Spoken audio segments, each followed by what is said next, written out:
Jumpa kembali bersama Cucu Luther di sini. Apa kabar saudara-saudari yang terkasih dalam Tuhan kita Yesus Kristus? Baru saja kita menyaksikan orkestra dari Seminari Wacana Bakti Jakarta yang mengiringi perayaan Ekaristi. Mungkin bagi sebagian orang mengiringi misa dengan orkestra itu adalah sesuatu yang menarik. Tapi apakah benar hal itu benar-benar menarik? Mungkin ada baiknya jika kita melihat tulisan tentang instrumen musik ini. Mari kita ikuti bersama-sama untuk kita renungkan apakah pengiringan musik dengan berbagai instrumen musik yang ramai, yang variasi selain daripada orgel ya. Apakah itu menarik? Dan jika menarik bagi siapa? Bagi umat? Atau menarik karena ikut mendorong semangat doa, semangat meresapi perayaan Ekaristi? Ya, di tulisan ini kita melihat ada kutipan dari Sacrosanctum Concilium 120. Dalam gereja Latin, orgel pipa hendaknya dijunjung tinggi sebagai alat musik tradisional yang suaranya mampu memeriahkan upacara-upacara gereja secara mengagumkan dan mengangkat hati umat kepada Allah dan ke surga. Jadi, jelaslah orgel pipa dijunjung tinggi, namun orgel pipa tidak mudah didapat. Dan harganya pun mahal. Dalam perjalanan sejarah, orgel pipa diganti harmonium sebagai alternatif. Namun akhirnya ketinggalan zaman juga. Pada akhir tahun 1960, harmonium diganti dengan elektrofon atau elektron atau organ listrik yang tidak diproduksi hanya untuk penggunaannya di gereja, tetapi juga di tempat hiburan. Maka tak dapat dihindari asosiasi umat. Dewasa ini banyak gereja dipakai organ Yamaha. Yang perlu diperhatikan agar organis terlatih untuk memilih dan mengganti register supaya cocok dengan suasana nyanyian dari setiap bagian dalam perayaan Ekaristi. Dalam ibadat tidak dibutuhkan kecanggihan yang berlebihan dengan rhythm box atau iringan otomatis. Pilihan register suara lebih dipentingkan. Lagu gereja ada yang lambat, cepat, keras, lembut, marcato, legato, dan lain-lain. Karl Edmund Prier SJ dan Paul Widiawan 2011, Roda Musik Liturgi halaman 208. Nah, ini yang patut diperhatikan ini ya. Selain organ Yamaha, kita perlu berhati-hati menggunakan instrumen musik lainnya. Piano tidak diperkenankan penggunanya dalam gereja. Lihat ya, drum, cymbals, bells, dan sejenis terlalu ribut dan terkesan tidak serius lah. Dalam orkestra itu pengetahuan cucu ada drumnya juga, ada simbalnya juga. Nah, itu bagaimana itu? Demikian juga alat-alat musik tradisional budaya lokal perlu dipertimbangkan secara serius melalui penelitian dan eksperimen. Hendaknya unsur profan dan magis tidak masuk ke dalam gereja. Perlu dipertimbangkan asosiasi umat ketika mendengar instrumen lokal tradisional. Dalam mengizinkan penggunaan alat musik tersebut, kebudayaan dan tradisi masing-masing bangsa hendaknya diperhitungkan. Tetapi, alat-alat musik yang menurut pendapat umum dan de facto hanya cocok untuk musik sekular, haruslah sama sekali dilarang penggunanya untuk perayaan liturgis dan devosi umat. Usaha inkulturasi dalam bidang apapun, termasuk dalam hal peralatan musik, tetap harus diperhitungkan dengan persyaratan liturgis, yakni hendaknya mampu memelihara, mendukung suasana yang suci, hikmat, dan luhur. Ini merupakan kutipan dari Liturgiae Instaurationes nomor 183, instruksi pelaksanaan nomor 3.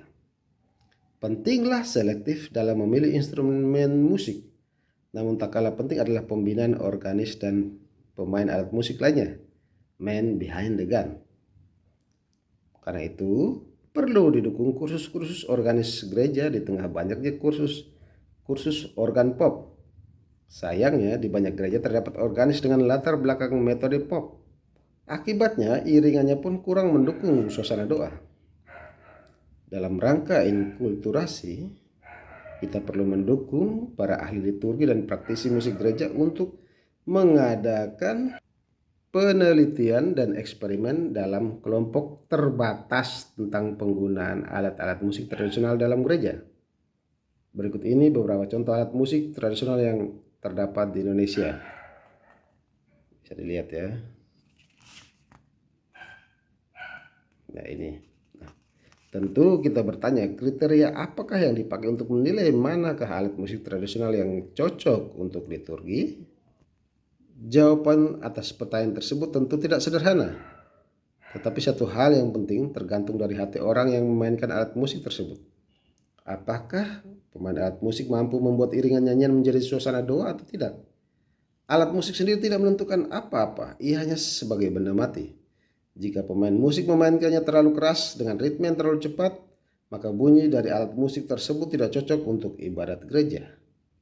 Warta Musik edisi 3 2012 halaman 67. Berkaitan lagi dengan contoh yang tadi Cucu tampilkan di depan, apakah orkestra itu mampu mengiringi nyanyian menjadi suasana doa atau tidak?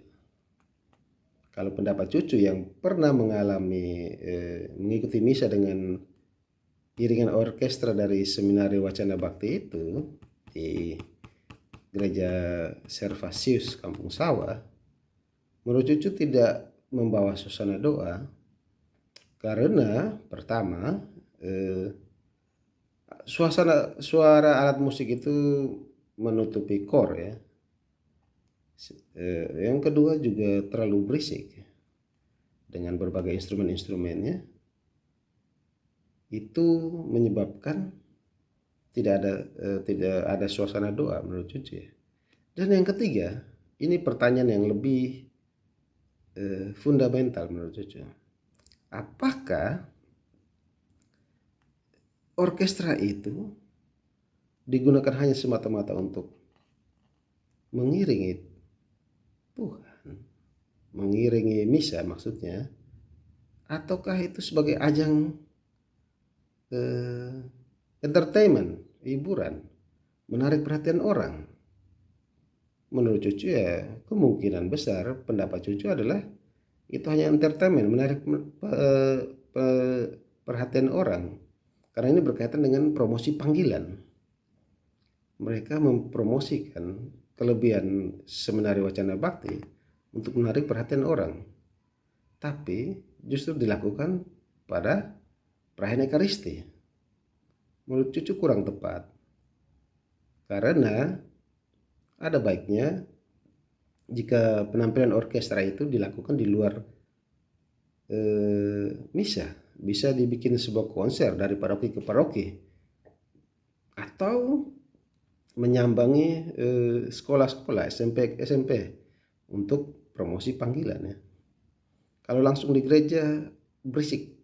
Menurut cucu terus terang cucu merasa itu berisik dan tidak membawa dalam suasana doa.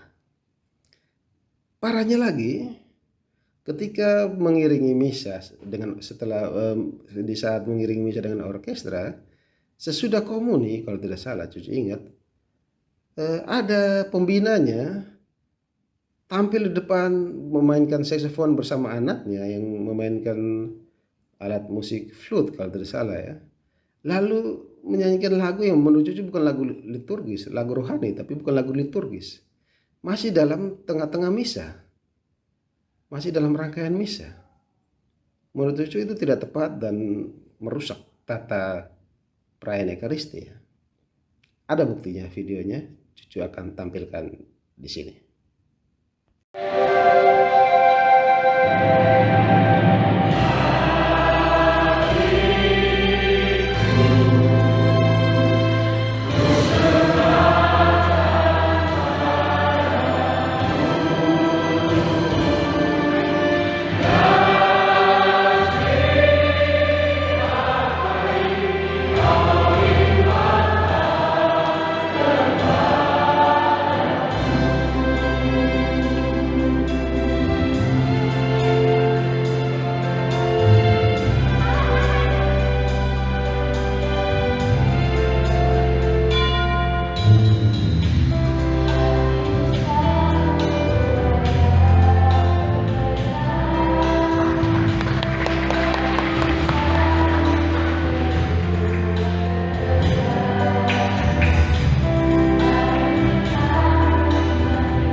Ya, seperti sudah Cucu bilang tadi, Cucu akan menampilkan video bagaimana menurut Cucu suatu kesemrautan eh, ketika seminari Wacana Bakti mengiringi perayaan Ekaristi dengan orkestra, dan kemudian pembinanya tampil konser memainkan alat musik dan menyanyikan lagu rohani yang bukan lagu liturgi pada saat perayaan Ekaristi. Eh, Saudara-saudara sudah melihat video itu, silakan menilai sendiri. Dan sebagai penutup, Cucu akan membacakan suatu artikel menarik dari website atapunang.com ya, dengan judul Kor dan Musik dalam Liturgi Gereja Katolik Bukan untuk Pertunjukan. Mari kita baca bersama-sama.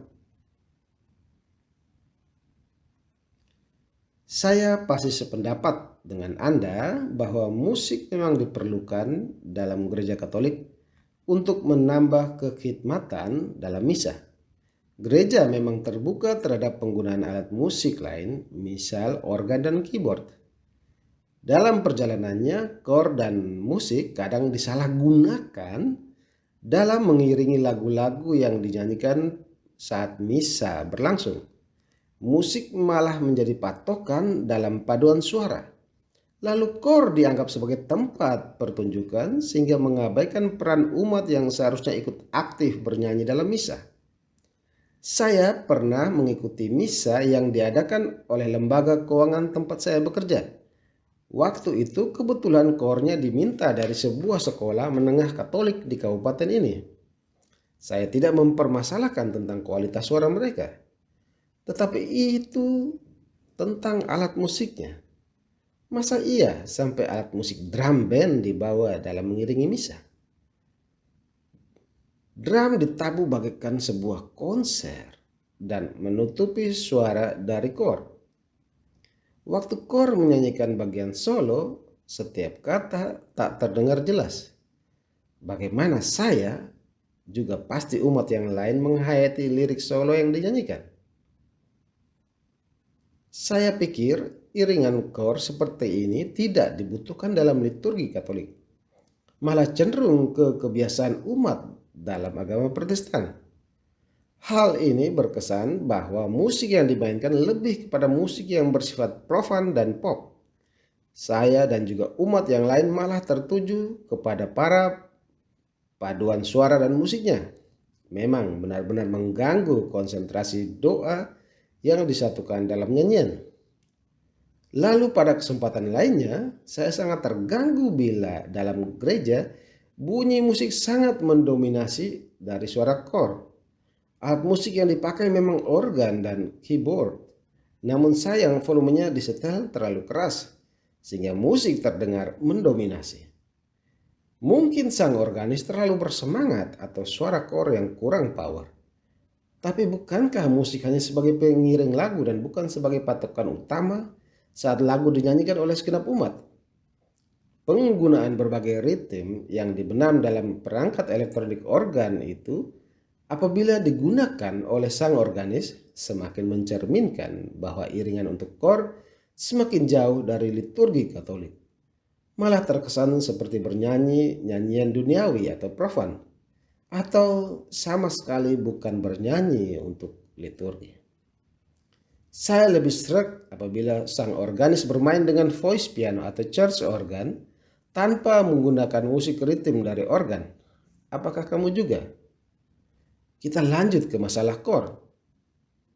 Terkadang pemilihan lagu yang tidak mengumat membuat sepertinya kor sedang mengambil peran umat. Mungkin sobat juga pernah mengalami bahwa datang ke gereja lalu melihat kor sendirian bernyanyi tanpa diikuti umat karena pemilihan lagu-lagu yang sangat baru atau tidak termasuk dalam daftar nyanyian liturgi gereja Katolik.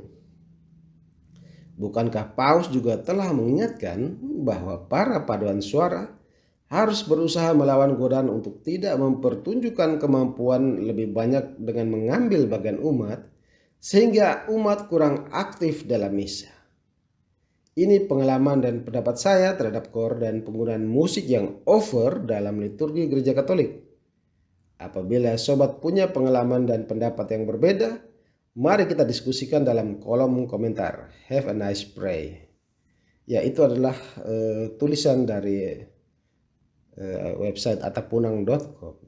Mungkin menurut cucu patut kita renungkan bersama agar kita dengan hati yang tulus, ikhlas, murni, tidak menjadikan liturgi ekaristi sebagai sarana kita mempertunjukkan entertainment, tapi musik-musik yang dihadirkan, paduan suara atau kor yang bertugas mengiringi umat, membawa ke dalam suasana doa. Semoga kita makin menjadi orang Katolik yang berkualitas, orang Katolik yang tidak serampangan menyerap kebudayaan-kebudayaan profan, orang Katolik yang tidak dengan latahnya mengikuti kebiasaan-kebiasaan komunitas gerejawi dengan musik yang hingar-bingar, tetapi menjadi orang Katolik yang sungguh-sungguh mencintai liturgi yang sudah digariskan oleh gereja Katolik. Baiklah, cucu pamit undur diri. Sampai ketemu dalam video-video yang berikutnya. Semoga kasih Tuhan selalu menyertai kita semua.